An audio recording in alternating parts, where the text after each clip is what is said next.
Let's look at these inverse functions in a bit more detail. The symbol we use for inverse functions is this -1. Now it does not mean reciprocal. It does not mean to the power of -1. I guess it's just an unfortunate choice of notation that we use. -1. If we find the composite function of a function and its inverse function, they should undo each other. So we get back to x. That's what we were saying. It returns it back to the x values. That is what we should find happening. Let's look at this example then and see if indeed we can create an inverse function and it sends it back. So my original function is x minus 2 and x plus 2. We swap the x and the y's around, and I now want to make y the subject of this. A little bit of algebra, playing around with it. Eventually we get y is 2x plus 2 on 1 minus x. So I'm claiming that would be our inverse function. So to test to see if it is true, let's substitute in. I'll put the function into the inverse function. So everywhere I see x, I replace it with x minus 2 on x plus 2. Well, fractions on fractions, yuck, we hate that. So let's multiply everything by x plus 2, and tidying it up, indeed we do get x. Let's go the other way, see if that works as well. So now I will substitute the inverse into the function. Again, let's multiply out by that denominator, 1 minus x. Yeah, that turns out to be x as well. So it confirms that yes, indeed, this would be the inverse function of the function. It would send everything back to the x values. Domain and range then, well, we saw that they swap over. AB is a point on the function, then BA must be a point on the inverse function. And as I said before, the domain will become the range of the inverse, and the range will become the domain of the inverse. Here's our exponential curve that we're used to seeing. Domain of that is all real x. The range is y is greater than 0.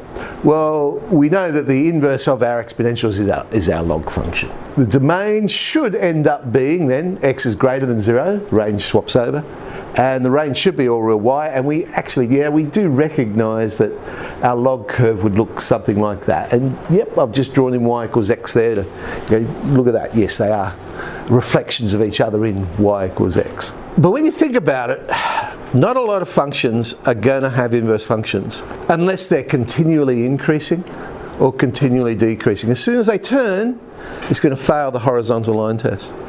So for that reason, we tend to restrict the domain on interesting functions that we want to investigate. So we just grab a piece of that function, which is always increasing or always decreasing, and then we can find an inverse function of that piece. That's what we tend to do. So we restrict the domain so that piece of the function is 1 to 1. Let's have a look then at y equals x squared, the first one we talked about. There is our parabola. It fails the horizontal line test. So I want to grab a piece of that parabola, which is always increasing or always decreasing. Obviously I have a choice of what I can do. We tend to go with 0 if I can include that. I certainly can with this one. And as much of the positives as I can. Now the domain at this stage is all real x, the range is y is greater than or equal to 0. It doesn't have an inverse as it stands, so I'm going to restrict it using those ideas to be just x is greater than or equal to 0. The range will be y is greater than or equal to 0. Swap the x and the y's around. I've written it as x to the power of a half, but it could be, of course, the positive square root of x. And the domain and the range have swapped over from our restricted function. If I was to draw it, of course, it's just the top half of the parabola, and we can see, yes, it has got that reflection in the line y equals x that we were expecting. Of course, the question then becomes, where does a function and its inverse intersect? Sure, I could solve x squared equals x to the power of a half and try and find the answer. But knowing that they're inverse, another way I could is I know, well, these points of intersection are going to lie on the line y equals x. So I could just substitute in x for y and solve that. It might give me an easier equation to solve. I guess it just depends on the function, which one's going to be easier to solve. Okay, but it does give us another way of finding a range of a function. Domain tends to be easier to find than range. So if I've got the inverse function, I could find the domain of the inverse function, and that would give me the range of the original function. So it gives us another way of finding range. Okay, y equals x squared wasn't that hard to find the range of, but using it as an example. I'll change the letters so I don't get confused. I've made them capital X and capital Y so I know which one's the function and which one's the inverse function. So x equals y squared, y is the square root of x.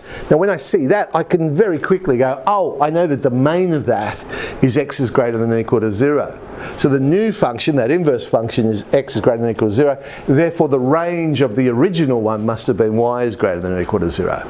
X squared plus 3, again, swap the x and the y's round, make y the subject. Again, oh, right, I can see that x is greater than or equal to 3. I suppose what it helps me with is that when we were looking at range of these before, we were talking about, oh, okay, where's the maximum of this? Where's the minimum? How far up has it gone? Again, they're not particularly hard ones, these examples, but the idea there carries through to all types of functions. Our absolute value one, you've got to be careful with some of these. X is the absolute value of y plus 2 minus 5. I want to make y the subject. So x plus 5 is the absolute value of y plus 2. That tells me x plus 5 is greater than or equal to 0. So I know the domain of the new function is x is greater than or equal to negative 5. So the range of the original function was y is greater than or equal to negative 5. Ooh, okay, gets a little bit more interesting now. Square root of 4 minus x squared, which is of course our semicircle. Swap the x and the y's round. I end up with y is the square root of 4 minus x squared. Hang on. It's the same thing. Well, if you think about it, it's semicircle, so it's nice and symmetric all the way. Domain of the new function is x is in between minus 2 and 2, which would suggest that the range is, but we've got to remember, hang on, y, look at the original function, has to be bigger than 0. We're talking about the positive square root. So we know that the range can't be minus 2 to 2, so it must be between 0 and 2. Hyperbola here. Okay, swap the x and the y's round. Oh, bit of work, but we get there. The domain of this new function is all real x except x equals 1. Therefore, the range of the original function is all real y except y is equal to 1. Was that the best method to use for finding the range? It was a bit of work. Possibly not. I mean, if I'd done a simple polynomial division there, it would have come out very quickly. But it just, as I say, just gives us another way of finding range if we're struggling with the, I guess, the original way you want to do it. Okay, let's add 5G.